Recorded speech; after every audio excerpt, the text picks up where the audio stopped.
Hey everyone, this is Adam Elenbaas from Nightlight Astrology, and today we're going to take a look at the rare triple conjunction between Mercury, Saturn, and the Sun in Pisces. This means that both Mercury and Saturn are also Cazimi, or at the heart of the Sun today. So we're going to talk about what that Mercury, Saturn, Cazimi might mean. We're going to start by talking about what Cazimi means, just a brief refresher in case you're new to that concept. And then we're going to talk about Mercury Saturn's Cazimi and the themes that are likely to come up around it. So, it's really interesting to see that combination of two planets Cazimi at the exact same time. It's a rare and really special opportunity to understand Cazimis themselves at a deeper level because of what we're likely to notice or observe. And it can really amplify the meaning on an archetypal level of Cazimi in our experience. When you have a couple of planets get together, it's harder to miss it. So anyway, that's exciting, and we'll be looking at that today. So before we get into it, don't forget to like and subscribe. I'd love to hear from you guys about your experiences with this one. Share your comments, smash, tap, like the like button. And if you have a story to share, you can always use the hashtag grabbed or email us the story grabbed at nightlightastrology.com, especially if you've got a good one around this Cazimi. You can find a transcript of any of my daily talks, including today's, at nightlightastrology.com. I want to remind you guys, I think I started off this week telling you guys about the fact that my wife, Ashley, who is a clinical herbalist, is back to work coming out of maternity leave. And I want to take you over to her website, which is skyhouseherbs.com. When you go over to skyhouseherbs.com, you're going to notice that Ashley's apprenticeship is back. She taught herbal apprenticeships for many years and is, after maternity leave, is opening enrollment for her programs again. So you can learn more about her Herbal Foundations apprenticeship, which is a fantastic program she has led many, many students through over the years. She's a longtime clinical medical herbalist who has a master's degree in clinical herbal medicine. You can click on the learn more about the Herbal Foundations apprenticeship, or go to the courses page and click on Herbal Foundations apprenticeship. It begins at the end of April. You can learn more about all the modules and things that are covered in the course. It's great for people who are hobby herbalists that just want to develop their knowledge and abilities when it comes to using herbs. And also she has a big emphasis on plant spirit medicine, so the energetics of plants, a doctrine of signatures. She is like a diviner crossed with a medical herbalist. So fantastic program. It starts April 24th. At the end of today's program, you can stick around and listen to an interview that I did with Ashley where she talks about the program in depth. So I hope you guys will check that out and enjoy it. The other thing I'm excited to show you is that the new Nightlight Astrology shop has launched. So here you can find a variety of cool things. Let me show you. Take you over to nightlightastrology.com. Click on the shop tab, and it will take you over to our shop where you can pick up any of our masterclass series from last year. We have Unlocking Temperament and Personalities, and in the Art of Zodiacal Releasing, which is an ancient timing technique. The Morning Star, Evening Star cycles of Venus and Mercury. Speaking of Cazimis, that's a great 4-part series. They're all about 10 hours worth of content, 8 to 10 each. Mysteries of the Moon Cycle breaks down the phases of the moon from the Hellenistic standpoint. You'll see the Oracle Speaks, which is exclusive early access to the release of my book, chapter by chapter, in audio and text form. You'll get that well over a year before it'll actually come out. And then Pluto in Love, the most recent recorded talk that I did, monthly webinar. So they're all for sale now in the shop. We're also going to there will be a masterclass bundle where you could have a little bit of a discounted price to pick up all of the masterclass series from last year. As I complete the masterclass series from this year, they'll also be posted. And then you can also go to the events live talks page and see that in March on the 14th, we have a next talk, Neptune in Love, coming up. And then April 18th, Uranus in Love. Those are live talks that you can purchase registration for. And then if you can't make it live, we send you the recording afterward. So anyway, some cool new things on the website there. Hope you'll check it out. Any questions, email us info@nightlightastrology.com. All right. So on that note, let us turn our attention now to the Cazimi of the day. All right. So here we can see Wednesday. We started off the week with some horoscopes, right? So Wednesday, here it is. there is the triple conjunction. This is this morning, February 28th. And this Cazimi, if you back it up just a day, you'll see that the three planets were really starting to come together as early when you get them all in a 3-degree range. I mean, you can date this back to about Sunday, February 25th, when they're all sort of right there together. And then they come together on here today, the February 28th, Wednesday. And then if we go forward a day, Sun crosses over Saturn, Mercury's out in front of the Sun. So because the Sun moves faster than Saturn, the Sun is the one conjoining Saturn. Mercury moves faster than the Sun, so Mercury is the one conjoining the Sun. And we get them both starting to separate. Mercury heading into evening star position, Saturn heading into morning star position. And that's interesting, too, that they're crossing over each other as they're switching phases. So really interesting signature. In Pisces, of course, this is the place where Mercury is debilitated. So we have a little bit of a dinged up Mercury.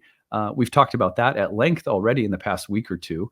But today what I want to do is talk to you about what Cazimi means, just as a refresher. And then we're going to go into talking about what Mercury and Saturn in Pisces Cazimi might mean in particular. So that is the agenda for today. All right, let me just move some things around a bit.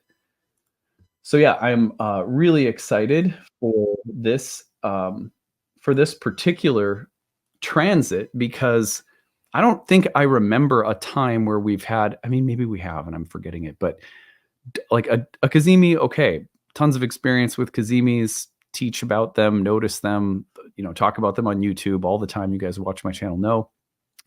But a double with Saturn, which is a little bit more rare, right? Because you have like Mercury's Cazimi happens quite regularly because of how fast it moves through its cycles. Saturn is going to happen a little bit more rarely because it requires the Sun conjoining Saturn. So you get that like once every year and change. And like, that at the exact same time that Mercury is conjoining Saturn and both are Cazimi, it's just interesting. And I suspect we are going to notice this. And therefore we have access to understanding the signification of Cazimi at maybe a little bit more profoundly. I mean, that's, to me as a student, that's what I look forward to, is not so much, oh, let me perfectly predict what it's going to mean, especially something I've never really seen before. It's like, well, I have some ideas about what it might mean. Thematically, I know what the planetary combination of Mercury and Saturn is likely to bring, but have I seen this before? No. So that's the exciting thing about astrology. And, honestly, like one of the things that I really love about some astrologers that have inspired me is that they're not going to pretend. Let me tell you, I've got the scoop. I know everything. This is exactly what's going to happen. Well, how do you know? You've never seen it before. Like most of these placements haven't happened before in our lifetime. So, I mean, it's not that you can have nothing to say about it, but I think it's important that as astrologers, as a community of astrologers, that we also stand in discovery mode in relation to many transits and say, okay, well, we know a little bit about Pisces and Mercury-Saturn, and we know what Cazimis mean. Let's put it together, see what we come up with. But also, this is new. It'll be interesting. We'll learn a lot from just living it. Anyway, so here's what Cazimi means. When the planets in their synodic cycles reset in conjunction with the Sun, either the Sun is the faster moving planet in the case like Saturn conjoining Saturn, or Mercury, the faster moving planet conjoining the Sun. Either way, when they conjoin, it is a moment in their synodic cycle of reset. That means that they're initiating the process of changing positions from evening star to morning star, or vice versa. And when that happens, it is considered to be, number one, a moment of rebirth for the planet. That means that the planet is changing something about its most fundamental expression. That what it has meant, what it has represented, what it is doing is changing in some very significant way. It would be like a costume change in the middle of a play where the character comes out and all of a sudden the character has changed dramatically because something about them or their outfit has changed significantly. And when they walk back onto stage, you go, oh, wow, character change, costume change. So you think about Cazimi first and foremost as a moment of rebirth for both Saturn and Mercury. For Saturn, it's sometimes harder to notice that rebirth. Why? Because Saturn moves very slowly, and Saturn's appearance as, now going into morning star phase will be very gradual. And as a slow-moving, distant planet, Saturn tends to work in slower-moving abstractions and ideals and paradigms and thought forms and gradually starts drawing lines and delineating boundaries between things and pushing us through a threshold from one zone or era or space to a next and to the next, and sometimes also bringing up various polarizations or hard tensions between things existing on either side of a boundary. All of that means new tensions, new structures, new thoughts, new ideals, new various feelings of limitation, or a new sense of what is possible beyond some kind of limitation or boundary, in contrast to, the status quo. All of that will start appearing very gradually as Saturn is going through the rebirth process. With Mercury, it's so much faster. Mind, mood, speech, thought patterns, emotional patterns, and emerging as the evening star. You generally think of Mercury as more social in nature, more relational in nature, more its consequences are aimed more toward the realm of human emotions, thoughts, and feelings as an interpenetrating, related, diverse ecology of beings. That's the evening star Mercury, where its message is about the social cohesion of our life. And so Mercury doing that in the sign of Pisces suggests a kind of rebirth and reshifting of the social dynamics of our lives, the relational dynamics of our lives, because of an opportunity that we've had to think about things differently or relate to new ideas. Oh, hey, Hilda, it's okay. She's dreaming. That's so Pisces. She's over there. She's chasing a squirrel in her dreams. All right. So we have this kind of rebirthing moment for both Mercury and Saturn. The second thing that a Cazimi often points to is empowerment. So when the planet is conjoined with the heart of the sun, it's as though it is being given the seal of the king or the queen, the executive authority of the ideas in the mind of God, like the Ade or the Archai, the archetypal imprint being received from the sun. It's like a golden seal that's being pressed into the planet, and we get this standard that says, you can go higher, you can do more, you can do better.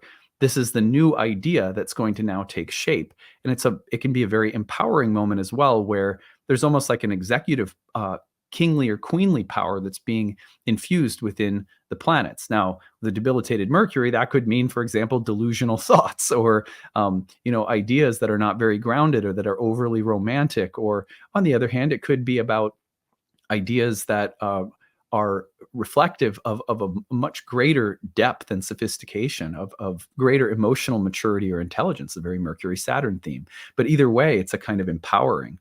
And number 3 is a radiant example. And I sort of just mentioned this with the seal of the sun, but the sun can make, because it's so bright, and the Mercury and Saturn are sort of moving through the cauldron of the sun, that whatever they're speaking to, whether it's themes of melancholy or boundaries, issues with boundaries in communication, or a kind of melancholic or wistful, dissatisfied, angsty emotional state, very Mercury, Saturn, and Pisces. At any no matter what, the sun can just make it sort of glow. Like, you've never seen such a vivid example. If you want to understand an archetype, give the planet at the heart of the sun, put the planet at the heart of the sun, because the sun sort of puts it in the spotlight. So you can see that Mercury, Saturn, and Pisces, that's why I said it's a great opportunity for learning, because the sun will just sort of shine a total spotlight right on Mercury, Saturn. And if you want to understand that combination on an archetypal level, great opportunity. Now, that doesn't mean it'll be enjoyable or that your experience will be, profoundly positive. It could be anything reflective of Mercury, Saturn.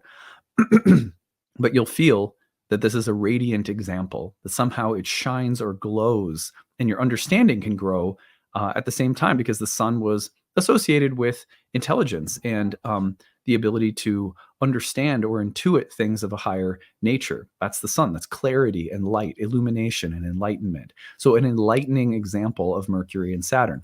Number 4 would be the beginning of recovery, where the combustion of Saturn or Mercury, when they get closer to the sun gets closer to them, it's talked about as a moment of dying, and of sometimes, like, it'll be a picture of someone getting sick or going into hospice care or something like that. So when you have the two planets dying during the combustion, the Cazimi can mark the moment of something starting to recover, it's like, okay, I'm off the sick bed and my fever has broken, but I'm weak and I need to eat food and I need to get my energy back. And, but the sickness is gone.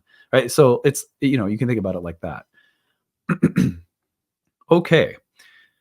Now that we've sort of refreshed on the meaning of Cazimi, let's shift gears to talk about Mercury and Saturn and the Cazimi themes that are likely to come up given their combination. Number one is emotional intelligence and maturity. Mercury-Saturn at its absolute best, no matter if it's square, conjunction, opposition, even trines or sextiles, suggests that the, the intellect and the rational mental faculties, the nervous system, the ideas, speech, communication, the kind of the ability to articulate ourselves and communicate and interpret and understand the world around us, to make sense out of things, paired with a planet of great maturity and wisdom, reflected by things like time and process and age and maturity, discipline or focus. When those two planets come together, one of their greatest significations is that of emotional intelligence and maturity. And I say emotional intelligence here because they're both in water signs. And maybe Mercury's greatest attribute in Pisces, despite all the challenges it face in the sign of Pisces, is that of being very sensitive and very emotionally intelligent. So emotional intelligence, maturity as a highlighted theme. Now that could mean that you need to develop more of it, that something happens that says, hey, you need to be wiser and more mature emotionally, verbally, intellectually, whatever. So it could also be a time at which your gift of emotional intelligence and maturity is really shining or coming forth or coming to bear on a situation in a really positive way. Number two are serious, consequential words, speech, and ideas. Now, I say this because Saturn is seriousness, is gravitas, is consequential. So let me drink a little bit of water.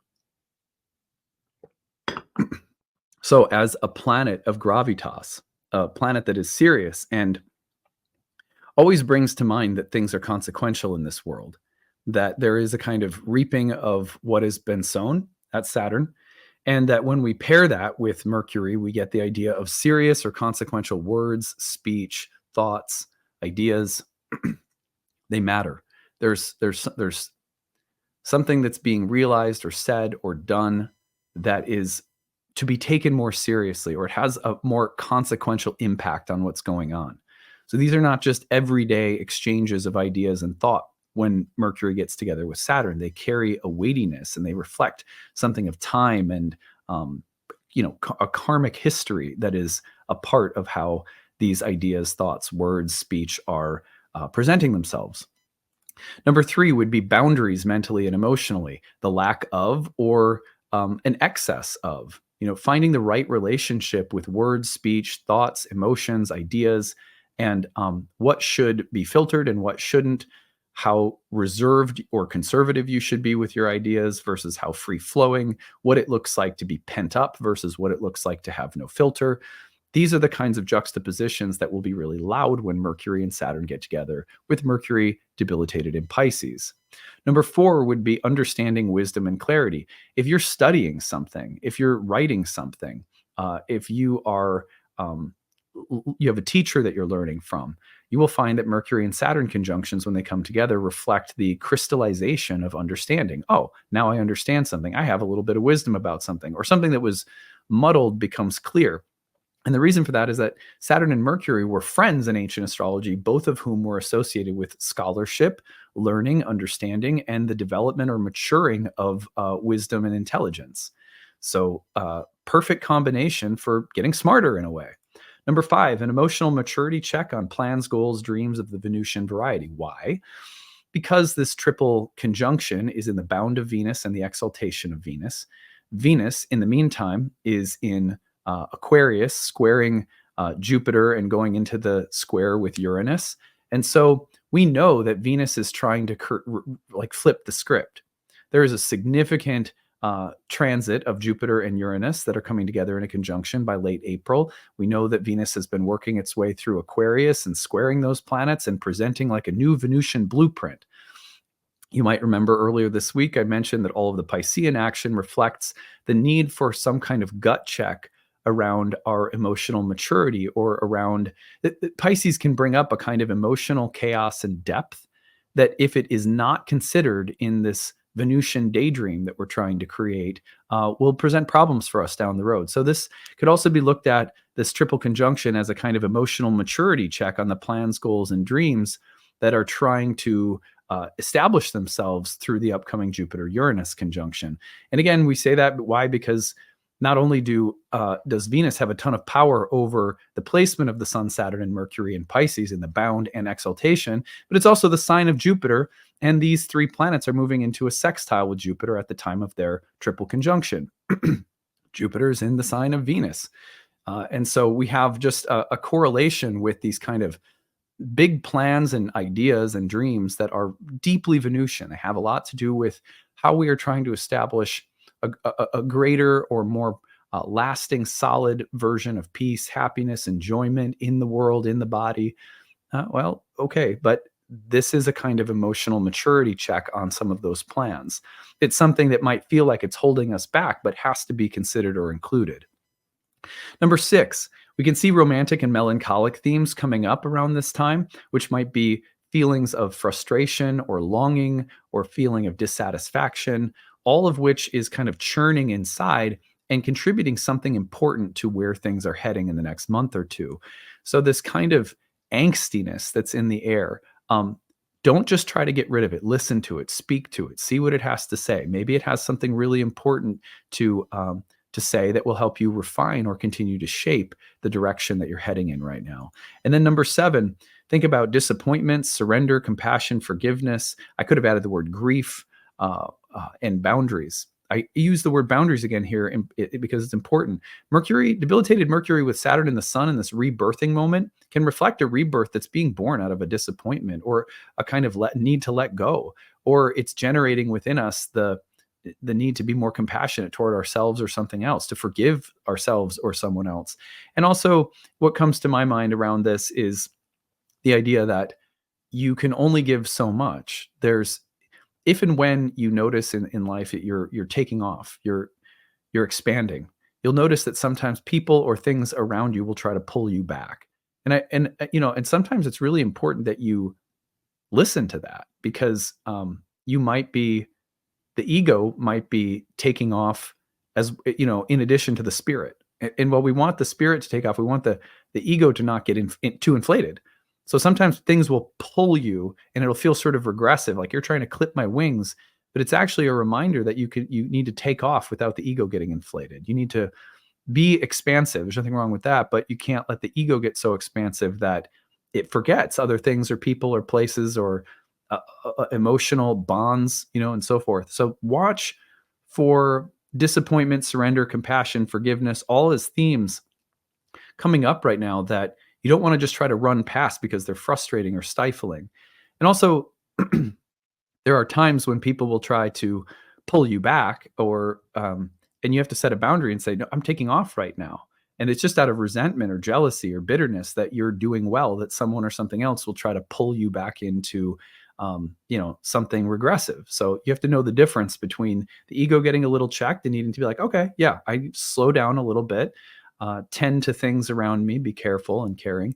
On the other hand, I can't hold myself back just because other people are not happy that I'm excelling in some way. So these are all things to keep in mind as almost like byproducts of what Mercury and Saturn could be doing right now, especially given that Mercury's a little banged up. So anyway, those are the examples that I have for you today. I hope that you will, at the very least, see a shining example of Mercury-Saturn coming together. Don't forget to check out the new shop on nightlightastrology.com, where you can pick up a bunch of different really cool lecture series that I've done in the past, some masterclass programs. You can pick up the Pluto talk that I did. You can also sign up on the live events page for the upcoming Neptune and Love talk. And then stick around, because after I say goodbye, you're going to see me interview Ashley about her herbal apprenticeship program. If you are interested in learning more about spiritual, energetic, and medical herbalism, all of the best stuff, Ashley is a fantastic teacher, and I know you're going to enjoy hearing more about that program. So stick around, because she and I will be talking next. All right, that's it. Take it easy, everyone. Bye. Hey everyone, thanks so much for sticking around. I'm really happy to be joined by my wife Ashley, who is an herbalist. Hi, Ashley. Hey. And yeah, I'm really excited to be helping Ashley promote her upcoming program, which is something that you actually began teaching many years ago, this herbal apprenticeship program. I think it was 2011 or 12 that it got started, right? Right. Yeah. Yeah. So it's been over 10 years I've been offering this course. And yeah, it's my favorite thing to teach. Yeah, and just to be clear, because some people on my channel, most people know you because you pop on here or there. We talk about herbs and astrology. There's an attraction in our marriage and an attraction in the subject matter that is old. Like we've been together for 14 years in our relationship going on, and we've always had a fascination with each other's areas of expertise, and we've done lots of things to marry them together over the years, in addition to literally getting married. And and actually, herbalists and astrologers have married the subjects of herbs and planets together for thousands of years as well. Now, your program is focused on, you know, uh, herbalism. It's not an astrology course, but there is certainly a lot of overlap in terms of the energetics and the spiritual approach to herbalism that you take. And so I was hoping that we could start off just by telling people a little bit about the program. You're coming to this after taking a little bit of time on maternity leave. Our kids were not yet in school. Now they are. You're coming back to work. This is really exciting. The new program launches at the end of April. I'm going to put it up on the screen so people can see it. You can find it at skyhouseherbs.com. Enrollment is open now. The course begins. You go under courses, Herbal Foundations Apprenticeship at the end of April. Tell us about it. Well, this course, I guess my goal in redesigning the apprenticeship course that I've been teaching for 10 years is to make it even more personal and to allow people to study the material, digest it at their own pace. So, what it's going to be is a combination of kind of three main parts. The first one is the recorded material. So there's going to be modules that will be released, and people can listen to them as they have time. The second part are live classes where we will meet live on Zoom and talk about the module. I'll answer questions. I'll give even more information about it. And then the third part is the sacred plant pairings. And so I've always taught the herbal portion, like the plant diets, one at a time. But this year I'm going to do it in pairs because I think you can learn a lot by comparing and contrasting herbs. So for every module, you'll have two herbs to study, and you'll get a little cheat sheet about them before you start the module. And then you'll have an opportunity to work with those two plants and blend them and keep them separate and just really work with them closely. Because my goal is that I want people to be able to find information that they can really use in their own lives, maybe with clients, whether they have a professional herbal practice or maybe they're a therapist in a different field, that they'll know these plants so that they can work with them really comfortably. I love the different modules that you have just so we can preview them for people. Module 1 is Vitalism and the Heart of Herbalism. Module 2, Building Your Home Apothecary. They're so diverse. I love Module 3 is my favorite, Plant Spirit Medicine. Energetics and chemistry. You have such a holistic approach. It's what I've always loved about your teaching. You'll teach about the doctrine of signatures. You'll talk to people about how to communicate with plants, how to think of them as teachers that are living beings that have personalities that aren't just phytochemistry or whatever. But you will also teach phytochemistry. And I think that you have this really well-rounded way of helping people be intelligent about the plants, about the body, about the systems of the body, but also not afraid to use energetic systems, not afraid to take something from the kinds of energetics that ancient mystics were working with, whether that's the elements or whether that's, some of the overlay with things like Ayurveda, Yeah. Chinese medicine. You take what's useful on a symbolic and energetic plane and on a personal connection level with the plants, and you marry it to really smart scientific research. I think that's rare. You don't see that a lot. Well, thank you for saying that. Yeah, to me, it's all language. They're just different languages that we talk about the same thing. And I think the more diverse our languages as herbalists, the more we can reach more people. And that's kind of my goal. Like, I want everyone to be able to identify plants, use plants. So we need to diversify the languages we speak so we can talk with our physicians, so we can talk with a therapist, we can talk with a mystic, right? We can talk with children, and we have a language that everyone can use. You talk in the program, in your modules, you have stuff on digestive and gut health, you have stuff on detoxification, colds and flus, and dealing with virus seasons. You talk about tissue states, and you're talking about how to give things to your kids for helping them maybe at times even relax before bed at night. We use a lot of different things with our kids. I love this, that you have called this a I'm going to find the phrase where you use, and I'm going to mess it up. A community herbalist.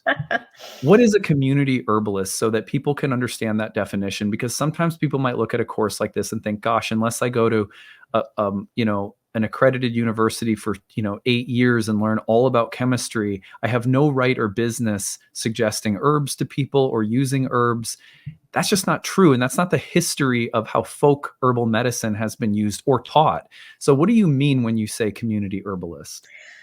I think you said it perfectly. This is the people's medicine, and our grandmothers and great grandparents used plants as medicine. There's nothing actually that like hard about the practice of herbal medicine. It's just getting to know the plants and getting to know the times when they're most useful.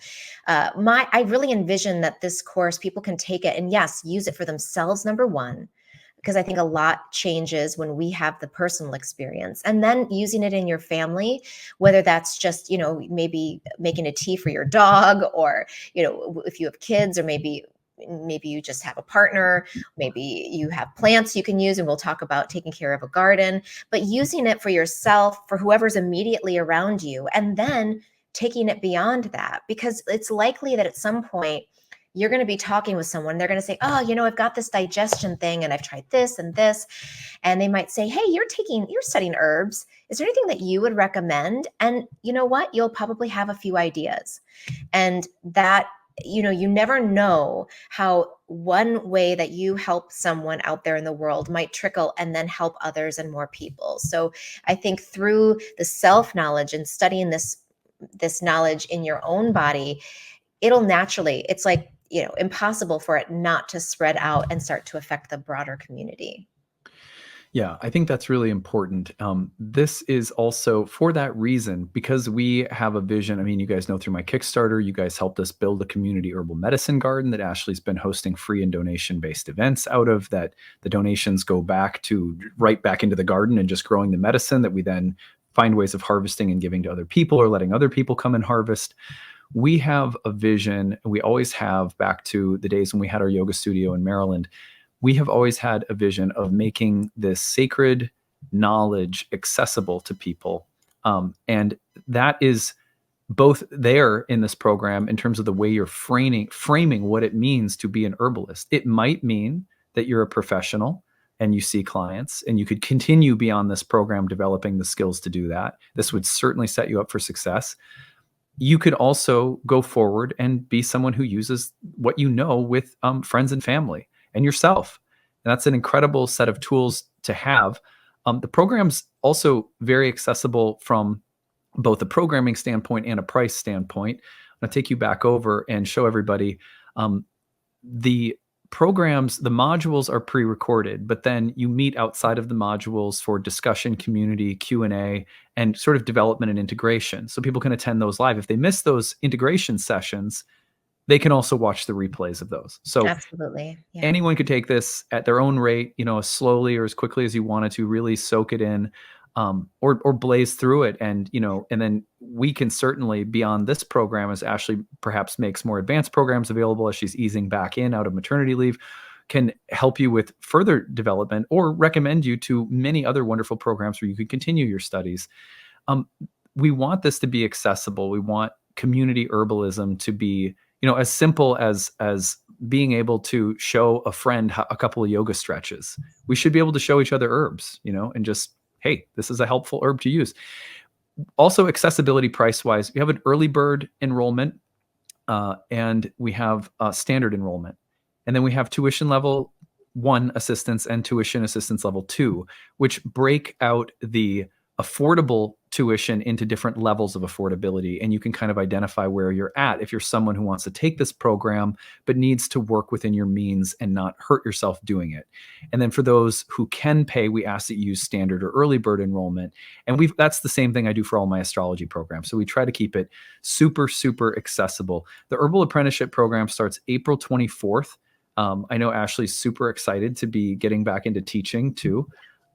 I also would like to offer Ashley just a chance to tell everyone a little bit about, before we end here this interview, tell everyone maybe a little bit about your own background, who you studied with, what your influences are, and just anything else you want to say before we cap it off. Ooh, okay. Well, I think, I started off as a kid playing in the woods, mixing perfumes and potions. And then I went on to study environmental science, where I studied organic chemistry and restoring native wetlands. And really from an environmental perspective, that's how I got into herbalism. And then after, I realized after working on the restoration piece and joining a lot of earth advocacy groups, that the problem's not with the earth, but with the people not understanding the value of the earth. So then I started going into holistic medicine.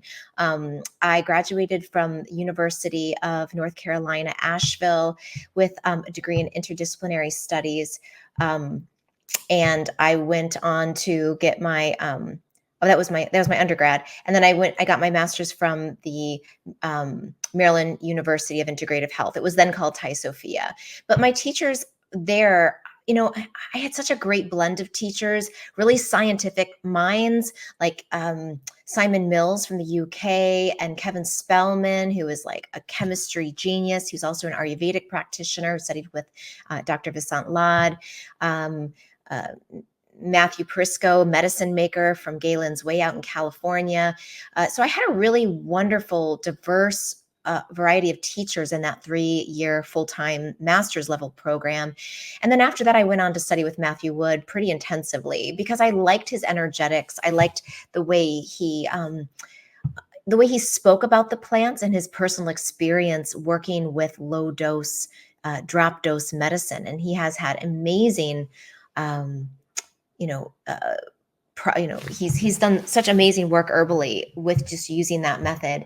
And gosh, I've got a lot of herbalists in my David basket. Duke comes to mind, and Jim Duke, sorry, Jim Duke, Margie Flint, Rosemary Gladstar is like, I've only done one herb walk with her, but it was amazing. So, I have shelves of herbal books and people who I just adore. Yeah. And I just feel really grateful that I've had that blend of the science and the energetic herbalism and the traditional herbalist perspective as well. And I try my best to blend them together and to give everyone a really diverse yet integrated herbal study experience. Yeah, absolutely. You get that. That is exactly what you'll get if you sign up for Ashley's program, which I encourage you to do. If this is the kind of thing that interests you, you won't regret it. It's a fantastic course with someone I absolutely love, obviously, but also like a really, truly fantastic human being and teacher of plant medicine. And if you want to learn more about her, see her work, get to know her a little bit, check out her YouTube channel, Skyhouse Herbs, where she publishes weekly on plant medicine, plant energetics, and also on Instagram, which is Skyhouse Herbs. So the apprenticeship program starts April 24th. I wanted to get Ashley on, brag about her program, turn you guys on to it. Thank you so much for being here. And I'm sure that we're going to see some people from the Nightlight astrology world getting introduced to you and all of your magic. I would love that. Thank you. All right. Take it easy, everyone. Bye.